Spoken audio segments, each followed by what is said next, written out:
নমস্কার বন্ধুরা, তোমরা সবাই কেমন আছো? তো আজ একটা লং ভিডিও নিয়ে চলে আসলাম। আজ অনেক দিন পরে রোদ উঠেছে, তাই কাজের চাপটাও একটু বেশি ছিল। অনেক কাচা ধোয়া ছিল। ঘরে ছোট বাচ্চা থাকলে এমনিতেও কাজের চাপ বেশি থাকে। তো তাই এখন চান করে আসতে আসতেও আমার সেই 4টে বেজে গেছে। আর শীতের দিনে 4টে বাজা মানে তারপর আর বেশিক্ষণ বেলা থাকেও না, তারপর তো সন্ধ্যাই হয়ে যায়। কিছুই করার ছিল না, কাজের চাপটা বেশি ছিল, তাই চান করতেও দেরি হয়ে গেছে। আর বরমশাইও একটু বাড়িতে ছিল না, একটু বেরিয়েছিল, ব্যাংকে গিয়েছিল। আর মাকে আর দাদাকে আগেই খেতে দিয়ে দিয়েছিলাম। তাই বরমশাই আসার পর দুজনে একসাথে খেতে বসে পড়লাম। বরমশাই তো খেতে খেতেই শীতে কাঁপছে, আর আমাকে দেখে বলছে, তোমার কি ঠান্ডা লাগছে না? তুমি কিছুই গায়ে দিয়ে নেই, সোয়েটার ফোয়েটার কিছুই পরোনি।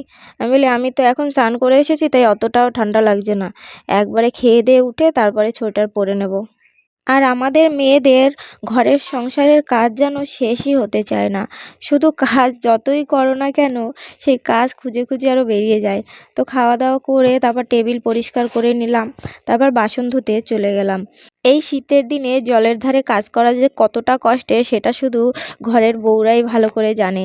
কারণ সকাল উঠে বাসন মাজা, জামা কাপড় কাচা, আরও কত কাজ থাকে, সেগুলো করতে গেলেই না পুরো ঠান্ডা লাগে। আর আমাদের তো সেই ট্যাঙ্কির জল দিয়েই বেশিরভাগ কাজ করতে হয়, আর সকালবেলা সে প্রচুর ঠান্ডা থাকে জল। কাজ করতে না খুবই কষ্ট হয়ে যায়। তো টাইম কলও বাড়িতে আছে, তো যখন জল পড়ে তখন সেই জলটা দিয়ে কাজ করি। তখন আর খুব একটা কষ্ট হয় না। যখন জল থাকে না, তখন ট্যাঙ্কির জল দিয়েই কাজ করতে হয়, খুব কষ্ট হয়। তো এখন খেয়ে দিয়ে বাসন টাসন ধুয়ে জামা কাপড়টাও তুলে নিলাম। আর আজ তো অনেক কাচা ধোয়া করেছিলাম, তাই জামা কাপড়ের পরিমাণটাও বেশি হয়ে গেছিলো। বরমশাই আমাকে হাফ জামা কাপড় তুলে দিয়েছিল, আর আমিও অর্ধেক তুলে নিয়েছিলাম। তো তারপর একটু রাস্তায় দেখতে আসলাম যে বরমশাই কী করছে। তারপর ঘরে চলে আসলাম। চলো তোমাদেরকে একটা জিনিস দেখাচ্ছি। সোনা তো স্কুল নতুন ভর্তি হয়েছে, তো আজ ওদের বই দিয়েছে। তো সোনার জেঠিও বাড়িতে ছিল না, তো আজ বাড়ি এসেছে। তো ওর জেঠিকে বই খুলে খুলে দেখাচ্ছে যে কোথায় কি সব কিছু। ও আর ওরও জেঠিকে শেখাচ্ছে। বাবা যায়, ওর জেঠি বলে, এটা কি? আমি বুঝতে পারছি না। তো ওর জেঠিকে দেখাচ্ছে যে এটা এটা হবে। দেখো ঘরের কি অবস্থা, জামা কাপড় সব ছড়িয়ে ছিটিয়ে রয়েছে। বিছানার চাদরও তুলে ধুয়ে দিয়েছি, বালিশের কভার সব ধুয়েছি, আর সব কিছু এলোমেলো রয়েছে। তো ভাবলাম আগে চুলটা আঁচড়ে নিই, সমস্ত জামাকাপড় বিছানার চাদর সব কিছু পরে গোছাবো, কারণ আজ মাথায় শ্যাম্পু করেছি। তো আগে চুলটা না আঁচড়ালে আরও চুলটা শুকাতে টাইম লাগবে, আর রাতের বেলা সেই চুল শুকাতে শুকাতে লেট হয়ে গেলে তখন আমার ঠান্ডা লেগে যাবে। তারপর চুল টুল আঁচড়ে জামা কাপড় গোছানো শুরু করলাম। এক এক করে অনেক জামা কাপড় হয়ে গেছিলো।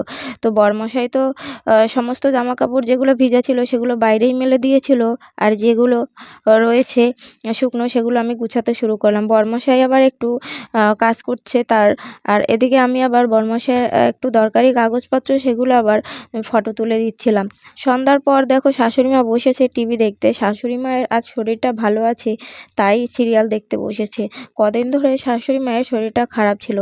সোনাকেও এদিকে ওর ম্যাম পড়াতে চলে এসেছে, আর আমি ঘরে সুই সুতো নিতে এসেছিলাম। তো বরমশাইকে বললাম যে দেখো নখের ভিতরে কি একটা কালো কালো দাগ হয়েছে, তো এটা কি হয়েছে বুঝতে পারছি না, যন্ত্রণা হচ্ছে।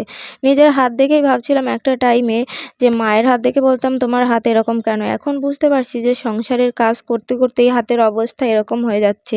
এরকম তো আস্তে আস্তে বিয়ের পরেই হয়ে যায়। দেখো বরমশাই আমার নখটা কেটে দেখছে যে কি হয়েছে, আর আমি যন্ত্রণায় চোখ বন্ধ করে রেখেছি। তো আজকের মতো সবাইকে টাটা। ভিডিওটি ভালো লাগলে সাবস্ক্রাইব করে